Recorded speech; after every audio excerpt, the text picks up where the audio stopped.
All right, friends, today we're trying another book to game. Today is Hitchhiker's Guide to the Galaxy by Douglas Adams. This is the book. The game is for Apple IIe.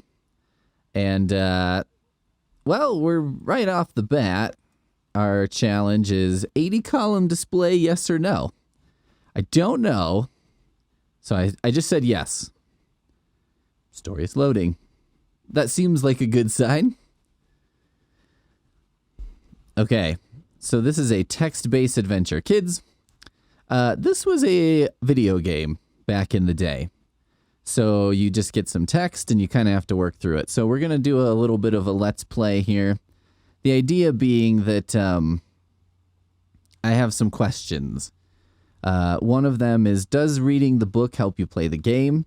Another one is, could playing the game substitute for the book? And, how faithful is the adaptation? So this is a book I really like, and I've read it a few times. So I have some hopes/expectations for my abilities here. So let's just get right into it. You wake up, the room is spinning very gently round your head, or at least it would be if you could see it, which you can't. It is pitch black. Okay, Hitchhiker's Guide to the Galaxy has kind of a sense of humor, so I'm going to try open eyes. They are. That took a very long time to let me know. Your eyes are already open. Stand up. Very difficult, but you manage it. The room is still spinning. It dips and sways a little. Look, that's a pretty standard command for a game like this. It is pitch black. All right. Turn on light.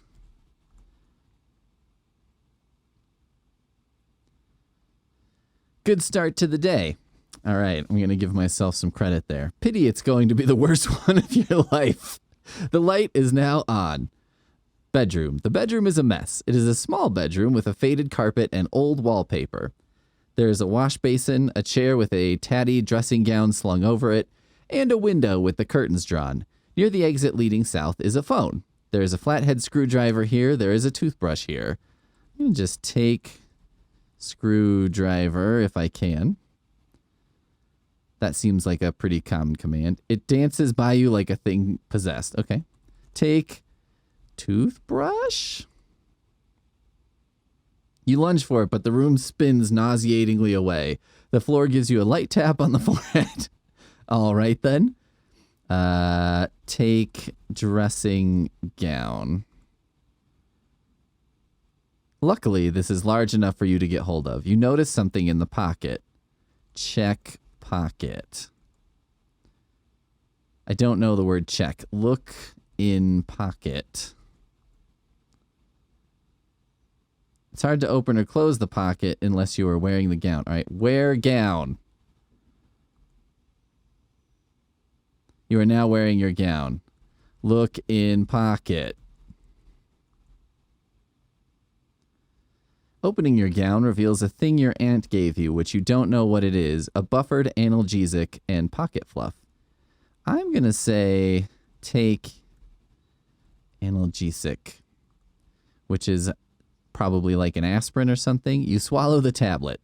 After a few seconds, the room begins to calm down and behave in an orderly manner. Your terrible headache goes. All right, success. I think that was good. Oh, yeah. Upper right hand tells me I've got a score of 10 out of 11 now. So that seems like the right way to go. Kids, don't just take a pill you find in your dressing gown / robe pocket. Okay, let's see if now I can take the screwdriver. Taken. Take, what was the other thing there was out there? Dang it, I can't remember. All right, let's do look again. Take toothbrush. As you pick up the toothbrush, a tree outside the window collapses. There's no causal relationship between these two events. Already, I do like, this kind of has a tone that's like the book, which is very sarcastic and funny. All right, let's do brush teeth. Always a good idea to start your day that way. With the toothbrush. Congratulations on your fine dental hygiene. Look outside? What do you want to look out? Look out window? As you part your curtains, you see that it's a bright morning. The sun is shining, the birds are singing, and the meadows are blooming, and a large yellow bulldozer is advancing on your home. Okay. So for those who haven't read the book, the way this book begins is basically this guy's house is about to be demolished. And what he does in the book is lay down in front of the bulldozer. Lay down in front of bulldozer? Maybe I have to go outside first. You are not holding the bulldozer. Let's try go outside. You rush down the stairs in panic. Front porch. This is the enclosed front porch of your home. Your front garden lies to the south, and you can re-enter your home to the north. On the doormat is a pile of junk mail. Look at junk. There are many pieces of mail. Most are from some computer company called Infocom, which wants you to buy their games. I'm guessing that's the company that made this game. Cute. Hidden underneath is an official letter from the local council dated some 2 years ago and inexplicably not delivered till now, explaining that a demolition order has been served on your home. The date of demolition is today's date. Look.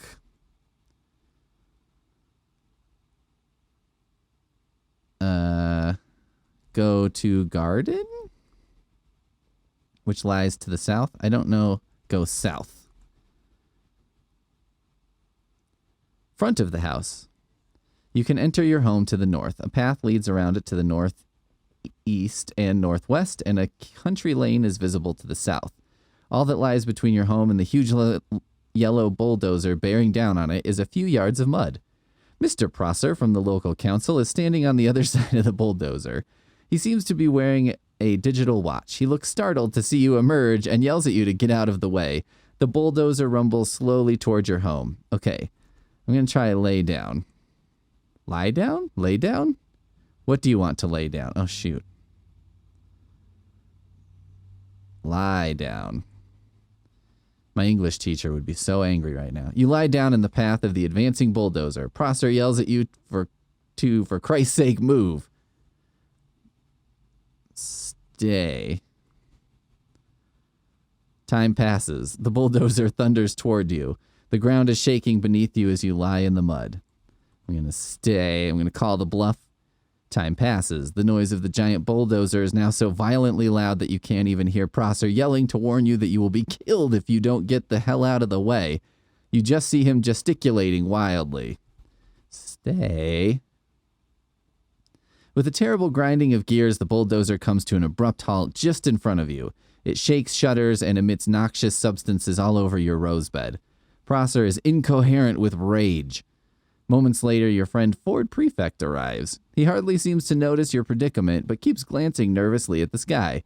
He says, "Hello, Arthur," takes a towel from his battered leather satchel, and offers it to you.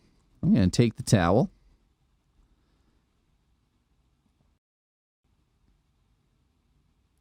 As you take it, Ford says, look, thanks for lending me the towel. Been nice knowing you. Got to go now." He smiles oddly and walks down the country lane. I'm going to follow Ford? Do you think that's going to be a command? Oh, but then the bulldozer's going to get my house. I may have made a mistake. You can't do that while you're lying down. Talk to Ford. You can't see Ford here.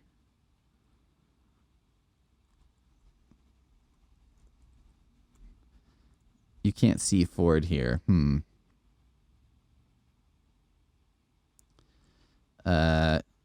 Stand up. Okay, what happens in the book? Oh no. So what happens in the book is you're there, Ford comes along, and then he basically is trying to get you to come with him, but then also you don't want to leave. And so what eventually happens through a very silly conversation is that Prosser is convinced to take your place in front of the bulldozer. But your home collapses. What I've done is apparently ruin it. The bulldozer driver gives a quick chew of his gum and slams in the clutch. The bulldozer piles into the side of your home. Your home collapses in a cloud of dust, and a stray flying brick hits you squarely on the back of the head.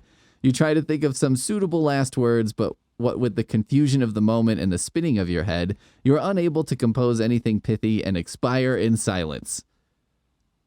Now it's asking me to do a command. Be dead?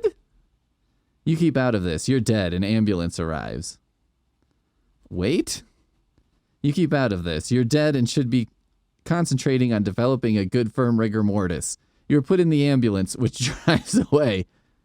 Continue to be dead. For a dead person, you are talking too much.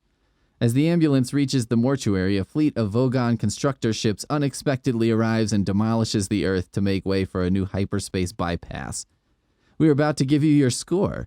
Put on your peril-sensitive sunglasses now. Hit return or enter when ready. Your score is 10 out of a possible 400 in 26 turns.